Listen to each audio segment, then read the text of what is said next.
Welcome back everyone, welcome to civil services study. Next test पर आ जाइए। Test series UP R O A R O के लिए चल रही है। प्रैक्टिस करेंगे इसमें हम जीएस के प्रश्नों पर और मिश्रित प्रश्न इसमें। ठीक है, ज़्यादातर प्रश्न इसमें हिस्ट्री के होंगे।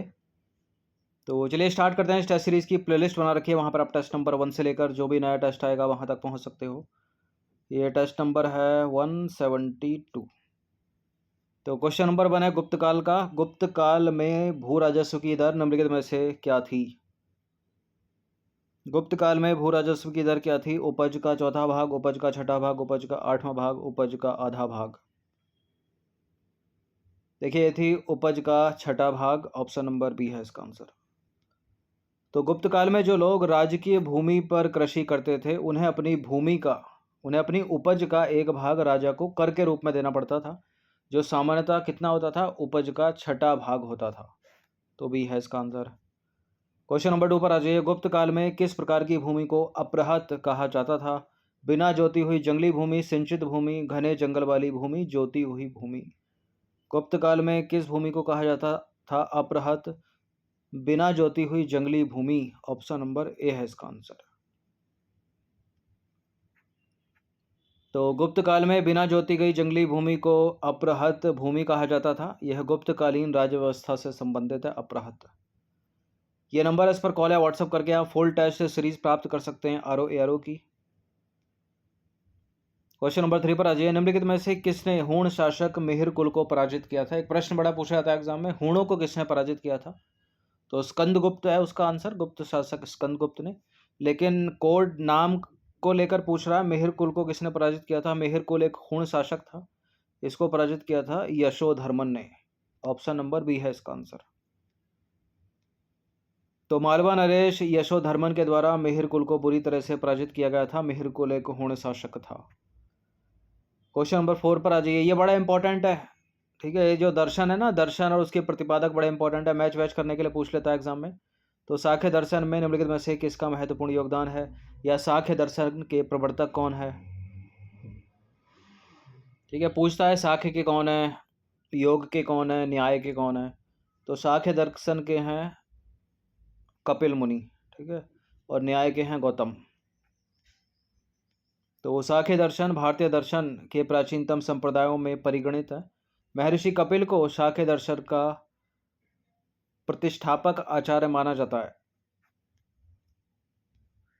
नंबर 5 पर आ जाइए। महाभाष्य के लेखक पतंजलि निम्नलिखित में से किसके समय के थे? अपने आप में यह प्रश्न है कि महाभाष्य के लेखक कौन है? पतंजलि।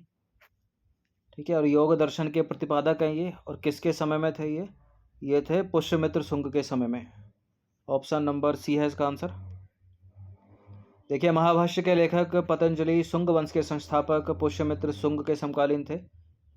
शुंग वंश का संस्थापक कौन है? पुष्यमित्र शुंग। ये भी अपने आप में एक प्रश्न है। नंबर 6 पर आ जाइए। न्याय दर्शन के प्रतिपादक या प्रचारित निम्नलिखित में से किसने किया था? गौतम ने। ऑप्शन नंबर बी है इसका आंसर। तो न्याय दर्शन का प्रवर्तन गौतम ने किया, जिन्हें अक्षपाद भी कहा जाता है, और न्याय का शाब्दिक अर्थ है तर्क या निर्णय। अपूर्व का सिद्धांत निम्नलिखित में से किससे संबंधित है? चार्वाक से, जैन से, बौद्ध से, मीमांसा से। अपूर्व का सिद्धांत किससे है संबंधित? इसका आंसर है ऑप्शन नंबर डी, मीमांसा। अपूर्व का सिद्धांत मीमांसा दर्शन से संबंधित है, और मीमांसा दर्शन में एक अदृश्य शक्ति की कल्पना की गई है, जो कर्म तथा उसके परिणाम के बीच एक अलौकिक कड़ी है, और मीमांसा दर्शन इसे अपूर्व कहता है। ठीक है, और जैमिनी है इसके प्रतिपादक, पूछ लेता है एग्जाम में। क्वेश्चन नंबर 8 पर आ जाइए। निम्नलिखित में से किसका संबंध वेदांत दर्शन के साथ नहीं है? शंकराचार्य का, अभिनव गुप्त का, रामानुज या माधव। वेदांत दर्शन से संबंधित हैं शंकराचार्य, रामानुजाचार्य, माधवाचार्य। अभिनव गुप्त नहीं है, और यही अपना आंसर हो जाएगा ऑप्शन नंबर बी। तो अभिनव गुप्त का संबंध वेदांत दर्शन से नहीं है, यह दर्शन के क्षेत्र में तर्क शास्त्र से जुड़े हुए थे, तर्क शास्त्र से। क्वेश्चन नंबर 9 पर आ जाइए। निम्नलिखित शासकों में से किसने हर्षवर्धन को पराजित किया था? हर्षवर्धन को पराजित करने वाला था पुलकेशियन द्वितीय। ऑप्शन नंबर डी है इसका आंसर। देखिए, हर्ष की विजयों के फलस्वरूप उसके राज्य की जो पश्चिमी सीमा है वो नर्मदा नदी तक पहुंच गई थी। उधर पुलकेशिन द्वितीय भी उत्तर की ओर राज्य का विस्तार करना चाहता था। तो दोनों के बीच द्वंद्व तो पैदा होगा ही। ठीक है, तो ऐसी स्थिति में दोनों के बीच जो युद्ध होना था वो तय था। अतः परिणाम स्वरूप हुआ क्या, नर्मदा नदी के तट पर दोनों के बीच युद्ध हुआ जिसमें पुलकेशियन द्वितीय ने हर्षवर्धन को पराजित कर दिया। 10वां प्रश्न है, सम्राट हर्षवर्धन ने 2 महान धार्मिक सम्मेलनों का आयोजन किया था, कहाँ पर, कहाँ कहाँ किया था? एक तो किया था कन्नौज में और दूसरा किया था प्रयाग में। तो ऑप्शन नंबर ए है इसका आंसर। देखिए, सम्राट हर्षवर्धन ने 2 महान धार्मिक सम्मेलनों का आयोजन किया, कन्नौज में किया और प्रयाग में किया। चलिए क्वेश्चन नंबर 11 पर आ जाइए। भास्कराचार्य कौन थे? गणितज्ञ, चिकित्सक, संगीतज्ञ या खगोलविद? चिकित्सक तो सुश्रुत, धर्वंतरी, चरक इत्यादि थे। भास्कराचार्य थे गणितज्ञ और थे साथ ही ज्योतिषी। बाकी के सबको एलिमिनेट कर दीजिए। देखिए, भास्कराचार्य भास्कर द्वितीय प्राचीन भारत के एक प्रसिद्ध गणितज्ञ एवं ज्योतिषी थे। इनके द्वारा जो रचित है इनका मुख्य ग्रंथ, उसका नाम है सिद्धांत शिरोमणि। सिद्धांत शिरोमणि जिसके 4 भाग हैं, लीलावती, बीजगणित, ग्रह गणित और गोलाध्याय। ये 4 भाग क्रमशः अंक गणित, बीज गणित, ग्रहों की गति से संबंधित गणित और गोले से संबंधित है। ठीक है, सिद्धांत शिरोमणि के भाग हैं। सिद्धांत शिरोमणि रचना है भास्कराचार्य की, इंपॉर्टेंट रचना एग्जाम के लिए। 12वां प्रश्न है ज्योग्राफी का। बेनगंगा नदी का उद्गम किस जिले से होता है? बेनगंगा निकलती है मध्य प्रदेश से। देखिए, बेनगंगा नदी का उद्गम मध्य प्रदेश के सिवनी जिले के गांव मुंडारा में स्थित है। 13वां प्रश्न है, भवानी नदी भारत के किन राज्यों में प्रवाहित होती है? भवानी जो कि कावेरी की एक नदी है, कावेरी की ट्रिब्यूटरी है, यह बहती है केरल तमिलनाडु में। तो भवानी भारत के केरल और तमिलनाडु राज्य में बहने वाली एक नदी है जो कावेरी की एक महत्वपूर्ण ट्रिब्यूटरी है, यानी सहायक नदी है।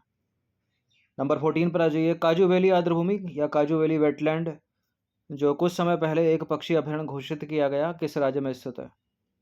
जो कुछ समय पहले एक पक्षी अभयारण्य घोषित किया गया, यह कहाँ पर है? यह है तमिलनाडु में। तो ऑप्शन नंबर बी है इसका आंसर।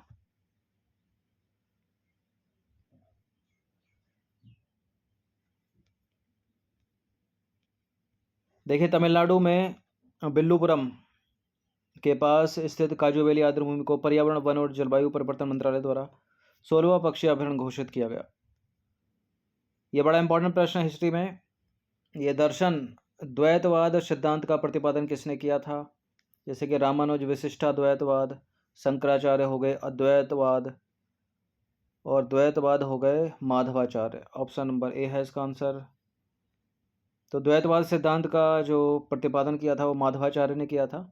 वल्लभाचार्य का संबंध है शुद्धाद्वैतवाद से, रामानुजाचार्य का विशिष्टाद्वैत से, शंकराचार्य का अद्वैत दर्शन या अद्वैतवाद।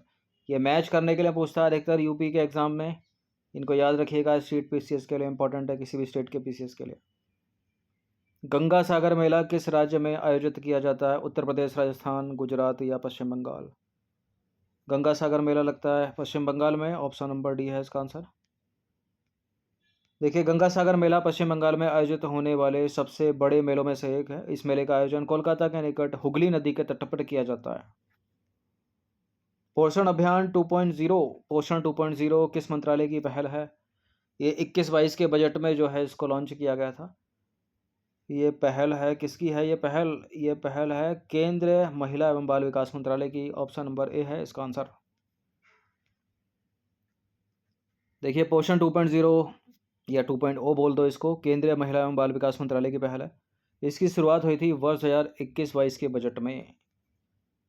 18 प्रश्न है, भारत में कोयले का उत्पादन यानी कोल प्रोडक्शन में शीर्ष स्थान पर कौन सा राज्य है?